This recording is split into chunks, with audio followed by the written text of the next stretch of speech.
Ahoj, vítam vás pri novom receptovom videu. Tentokrát som pre vás natočila asi ten najjednoduchší recept, ktorý som kedy pripravovala.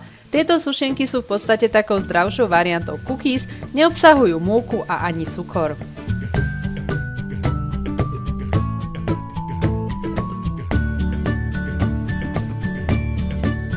Budeme potrebovať 2 mäkšie banány, 100 g ovsených vločiek, 70 g strúhaného kokosu, 100 g tmavej čokolády a jedno vajíčko. Do misky si dáme oba banány, ktoré môžete roztlačiť vidličkou, tak ako som to spravila ja, alebo rozmixovať mixérom. Ďalej si k nim pridáme jedno vajíčko, prisypeme ovsenné vločky, strúhaný kokos a nakoniec pridáme nasekanú čokoládu a všetko dobre premiešame.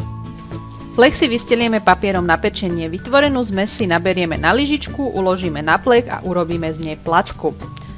Takto vytvorené sušienky pečieme pri 170 stupňoch 15 až 20 minút. Myslím, že sami uznáte, že nič jednoduchšie asi ani neexistuje a nielen, že sú jednoduché na prípravu, ale zároveň aj výborne chutia. Ja vám ďakujem za zhliadnutie a budem sa tešiť opäť pri nejakom ďalšom videu. Ahoj!